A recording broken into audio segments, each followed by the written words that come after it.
నమస్తే, welcome to our channel. ఏపీలో రక్త చరిత్ర రిపీట్ అయింది. అవినీతి ఆరోపణలైనా, హత్య కేసులైనా వైసీపీ పెద్దల వరకు వెళ్లే అవకాశం ఉంటే ఆ కేసుల్లో సాక్షులకు మూడటం ఖాయమని గతంలో జరిగిన చాలా పరిణామాలు స్పష్టం చేశాయి. పరిటాల రవి మర్డర్ మొదలుకొని వివేకానందరెడ్డి హత్య కేసు వరకు అనేక మంది సాక్షులు అనూహ్యంగా మరణించారు.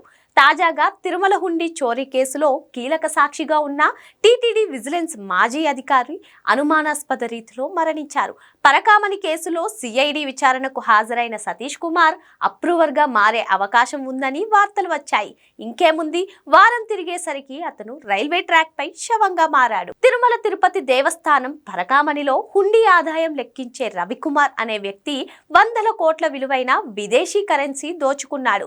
ఈ దోపిడీపై అప్పట్లో టీటీడీ ఏవీఎస్ఓగా పనిచేసిన సతీష్ పోలీసులకు ఫిర్యాదు చేశారు. అయితే ఈ కేసు విచారణ జరుగుతున్న సమయంలో టీటీడీ పెద్దలు అప్పటి పాలకుల నుంచి వచ్చిన ఒత్తిడితో రాజీ చేసుకున్నారు. స్వామివారి హుండీ సొమ్మును దోచుకున్న రవికుమార్తో కొంత మొత్తం దేవస్థానానికి తిరిగి ఇప్పించి కేసు క్లోజ్ చేశారు. అప్పటి ప్రభుత్వ పెద్దలు దేవుడిని దోచుకున్న దొంగని కూడా దోచుకున్నారనే ఆరోపణలు వచ్చాయి.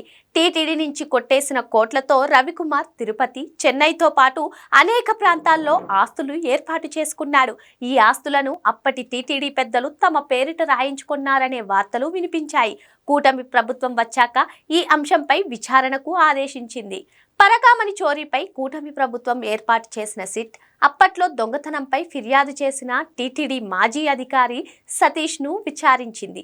అతను అప్రూవర్గా మారతారనే సమాచారం వచ్చిందో లేక అనుమానమే పెనుభూతమైందో కానీ సిఐడి పోలీసులతో మాట్లాడిన వారం తర్వాత అనంతపురం జిల్లా తాడిపత్రి దగ్గర రైల్వే ట్రాక్ పై శవంగా కనిపించాడు. సతీష్ మరణాన్ని అనుమానాస్పద మృతిగా భావించి పోలీసులు విచారణ చేస్తున్నారు. వైసీపీ పెద్దలకు సంబంధం ఉందని ఆరోపణలు వచ్చిన కేసుల్లో కీలక వ్యక్తులు లేదా సాక్షులు మరణించడం ఇదే తొలిసారి కాదు.